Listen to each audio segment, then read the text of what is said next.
यहाँ पर कि इमरान खान सरकार को जो चीन की नीतियाँ हैं, वो शायद समझ में नहीं आती हैं क्योंकि हम देखते हैं कि चीन की जो नीति रही है, वो छोटे देशों को कर्ज़ के जाल में फँसाकर उनकी संपत्तियों को कब्ज़ा करने का उसका हमेशा का इतिहास रहा और यही न रणनीति वो अपनाता आया है। श्रीलंका में भी यही हुआ हमने देखा और जहाँ उन्होंने श्रीलंका को उनको हबन-टोटा बंदरगाह को चाइना को सौंपना पड़ा। तो ये सारी चीज़ें पाकिस्तान क्यों इग्नोर करता है और क्यों इन सारी चीज़ों से सबक नहीं लेता? नहीं, इसलिए कि पाकिस्तान के पास कोई और चॉइस नहीं है। जैसे मैंने कहा ना कि यहाँ पे ना तो फैक्ट्रीज चल रही हैं, ना हम कोई एक्सपोर्ट कर रहे हैं, ना इंपोर्ट कर रहे हैं, ना ही किसी किस्म का कोई ट्रेड है कि किसी के साथ हो रहा हो। हमारे पास ऐसी कौन सी चीज़ है जिसे हम कहें कि हम जिसकी दुनिया को ज़रूरत है और वो हमारे पीछे भाग रहा हो।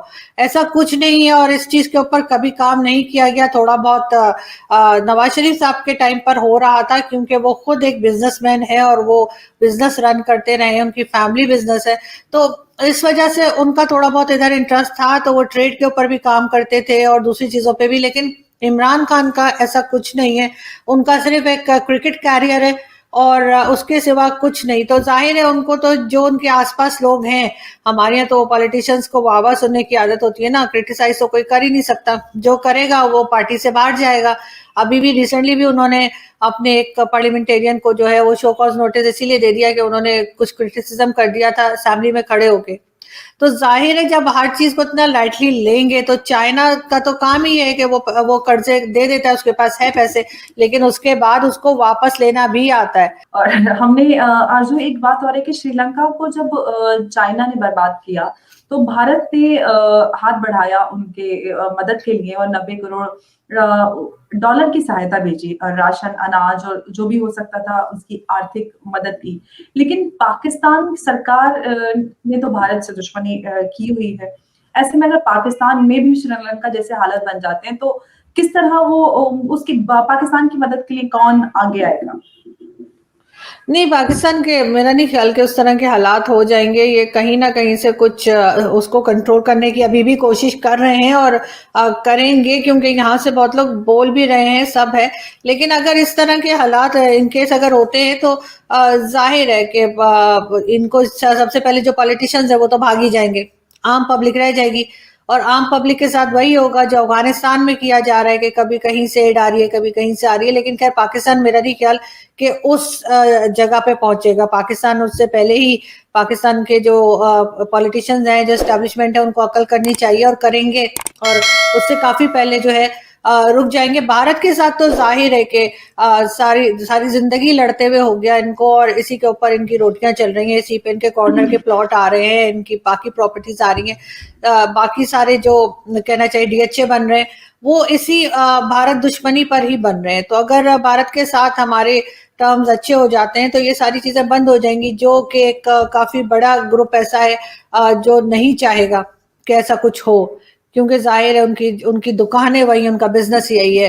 दोस्ती की बात कर रहा है और हमने पाकिस्तान पर हम देख रहे हैं कि चीन की जो आर्थिक गुलामी है उसका असर दिखाई देने लगा है। बीबीसी या फिर डाइचे वेले की रिपोर्ट भी हमने देखी थी कि चीन के लोग पाकिस्तानियों की गरीबी का फायदा उठाकर उनकी लड़कियों को खरीद रहे हैं और उनको जिस्म फरोशी में डाल रहे हैं। इससे ज्यादा शर्मनाक बात क्या हो सकती है पाकिस्तान सरकार के लिए कि गैरत पे की बात है, गैरत पे सवाल उठता है कि आपके यहाँ की बेटियों को इस तरह बेचा जा रहा है और फिर भी पाकिस्तान सरकार खामोश है।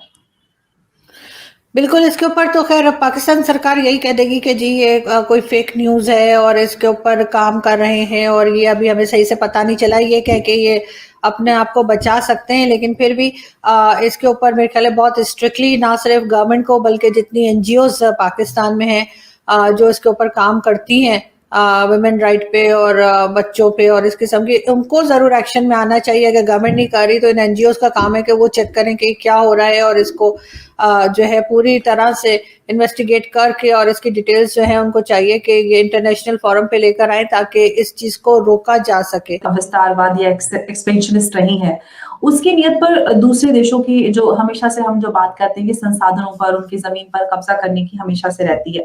श्रीलंका के अलावा अफ्रीका में भी उसने युगांडा, नाइजीरिया, रवांडा और जैसे देश को कर्जे में बांध कर उनकी जमीन और संसाधनों पर कब्जा कर लिया। लेकिन भारत एक मददगार देश है। हमने कभी भी चीन की तरह दूसरों की मजबूरी का फायदा नहीं उठाया और आपने देखा कि कोरोना टाइम में भी हमने जैसे फ्री वैक्सीन बाँटी, बहुत सारे देशों को दिया, लेकिन पाकिस्तान को चीन का गुलाम बनना मंज़ूर है, भारत का दोस्त बनकर गैरत से रहना मंज़ूर नहीं, ऐसा क्यों है? देखिए भारत के साथ जो है 1947 में पाकिस्तान अलग हुआ था और उसके बाद से यहाँ पे जो लोग हुकूमत चलाते रहे, यहाँ पे जो लोग मुल्क को चलाते रहे, उन्होंने कभी ऐसा होने नहीं दिया कि टर्म्स अच्छे हों, वरना तो बांग्लादेश भी अलग हुआ है पाकिस्तान से और हमारे ताल्लुकात अच्छे हैं, हमारे अच्छे टर्म्स हैं बांग्लादेश से। यही कुछ भारत और पाकिस्तान के दरमियान भी हो सकता था, लेकिन यहाँ पे जिन लोगों ने हुकूमत की, जिन्होंने मुल्क को चलाया और जिनके हाथ में पावर थी या जो पॉलिसी मेकर्स थे, उन्होंने ऐसा होने नहीं दिया। इसी वजह से जो है वो जाहिर है कि जैसे मैंने पहले कहा कि उनके बिजनेस चल रहे हैं, उनकी रोटियां चल रही हैं, तो वो ऐसा क्यों होने देंगे। यही बहुत बड़ी वजह है कि हम सारी दुनिया से बात करने को तैयार हैं लेकिन भारत से नहीं।